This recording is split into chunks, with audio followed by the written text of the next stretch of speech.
pang swerte ang bagong court ngayon ng Utah Jazz. Beast mode dito si kababayan Jordan Clarkson. Pinuhat ng Utah Jazz 30 big points, slam dunk at dinilaan pa dito si Grant. Abas din ang dila dito ni Kelly Olynyk sa sobrang tuwa. Eto na, NBA in-season tournament na ulit at dito na tayo sa Group A sa West kung saan makakasama ng Utah Jazz ang Los Angeles Lakers, Portland Trail Blazers, Phoenix Suns at Memphis Grizzlies. Sa kasalukuyan ay meron ng 1-0 win-loss record ang Jazz at Portland Trail Blazers. So dito na tayo, home court advantage para dito sa Utah Jazz. Starting 5 nila ay sila Collins, Markkanen, Jordan Clarkson, Agbaji at si George. Samantala dito naman sa Portland Trail Blazers ay sila Camara, Grant, Ayton, Mace at si Sharp. El opening quarter, mainit agad dito si Jordan Clarkson para dito sa Utah Jazz. Kumana agad to ng 5 points mula sa kanyang 3-pointer at isang jumper. Masyadong mainit si kabayan, nasundan pa yan ulit dito ng another 5 points matapos ang kanyang floater at 3-pointer mula dito sa wing.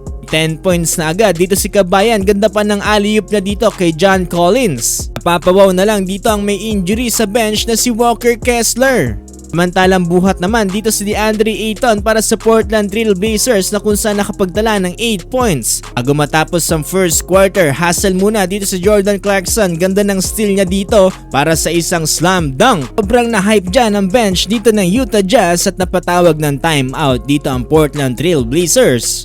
Tapos ang first quarter, 36-28, meron ng 12 points dito para kay JC. Second quarter, sila Lauri Markkanen at Kelly Olynyk naman na nagpapakitang gilas dito para sa Utah Jazz. Ganda ng atake ng opensa dito ni Lauri Markkanen, samantalang back-to-back 3 naman para dito kay Kelly Olynyk. Bayan pa yan dito ng 3-foot alley-oop dito ni Colin Sexton. Pero unti-unti naman bumabangon dito ang Portland Trail Blazers mula sa kanilang outside shooting. Sa pangunguna to ni Jabari Walker at Matisse Thybulle. Na lang sa single digit na lamang dito ng Jazz, 47-39 under 9-minute mark. Under 7-minute mark, pinasok muli dito si kababayan Jordan Clarkson pero ito sagutan ng 3 dito sila Jeremy Grant at itong si John Collins. Natapos ang first half, baba na lang sa siyam ang lamang dito ng Utah Jazz, 67-58. Ito yung matapos naman makipagsagutan ng 3 dito ni Thybulle kay Keyonte George naman. Leading scorer na dito si kababayan Jordan Clarkson with 16 points. Eto na, third quarter na tayo, naghahabol pa rin dito ang Portland Trail Blazers pero ito, DeAndre Ayton 4-foot dunk. Balik na rin dito sa loob ng court si Jordan Clarkson at nakapagtala nga agad ito ng 7-foot floater. Asundan pa yan dito ng isang step back 3-pointer kontra dito kay Grant. Si Grant dito, dinilaan pa ni Jordan Clarkson, beast mode.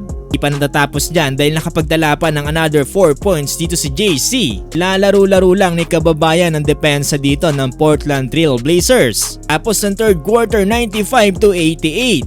Fourth and final quarter, sinusubukan makahabol dito ng Portland Trail Blazers mula sa kanilang outside shooting. Pero wala pa rin silang magawa dito dahil masyadong mainit ang Utah Jazz. Another 5 points para dito kay Lauri Markkanen. Halos mabaliw na nga dito si Kelly Olynyk at naglalabas-labas pa ng dila. Sa uli kinapos pa rin sa oras dito ang Portland Trail Blazers at panalo nga ang Utah Jazz 115-99. Nanguna dito si kababayan Jordan Clarkson with 30 big points. Lauri Markkanen 21 points, samantalang dito naman sa Portland Trail Blazers DeAndre Ayton 22 points.